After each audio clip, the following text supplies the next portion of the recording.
One of the most misunderstood joints is the shoulder. And I'm going to show you a really quick 10-minute routine that you can do to get more mobility in the shoulders, because once we've got the mobility, we're able to glide the scapula.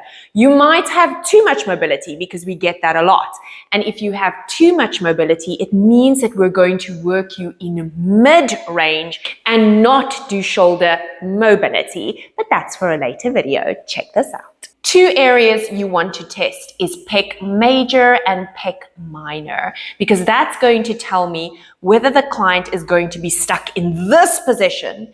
If the shoulder rolls forward because pec minor is tight, they're not able to open it out and expose the underarm. So this is the pec minor test.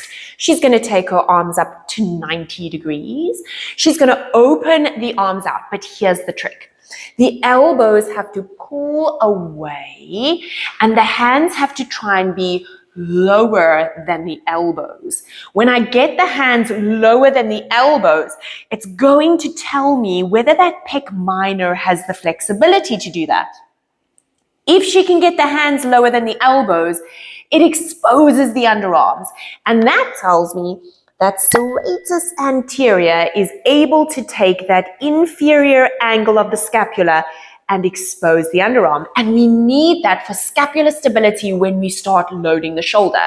So this is the first test, is how flexible or tight is the pec minor. Then we've got the pec major. So she's going to take her arms directly out to the side, longest route, not straight elbows. I want you to bend her elbows and hang them down on the floor.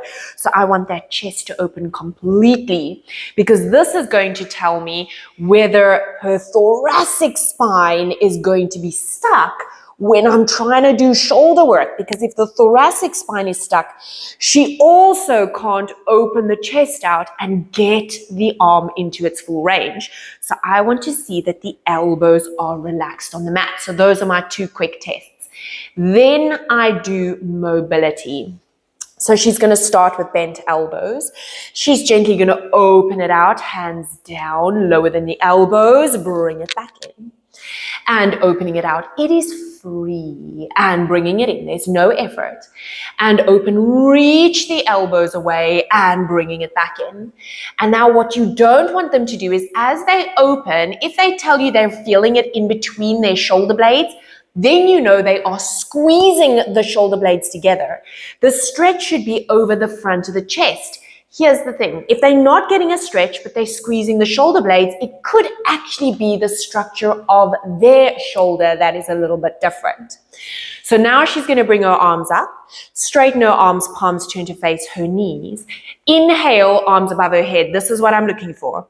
Exposed underarms. Hands dropping naturally to the floor without an arch happening in the back, because that's going to make them think like they went further when they didn't. Circling it all the way around, keeping the wrists light on the floor. Inhale, floating it up. Exhale, circling it around.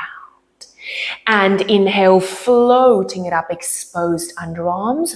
Exhale, circling it around, no arching the back. One more. Inhale, floating it up.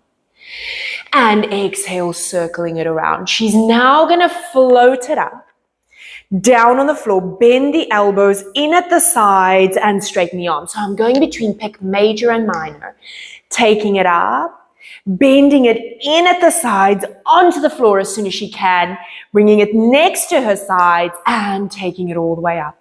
Last one, bending it in next to the sides and all the way over.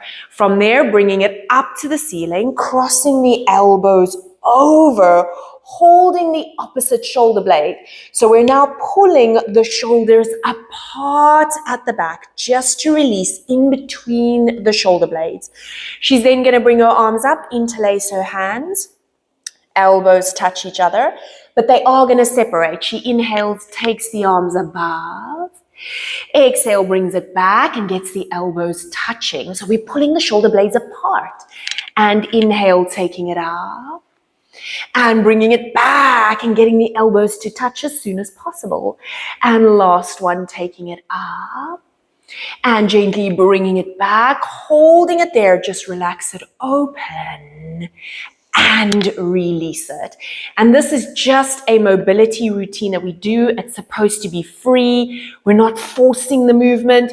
We're trying to open the scapula at the back, create big circles, heavy arms, and that's going to start giving us the range that we need to be able to get that beautiful outward rotation of the scapula. And if learning biomechanics is something that's really important to you, where you learn to apply it on different individuals, then you simply have to subscribe and check out this video next. Go and look at the pinned comment below where I give you the link to one of our shoulder courses. As simple as that.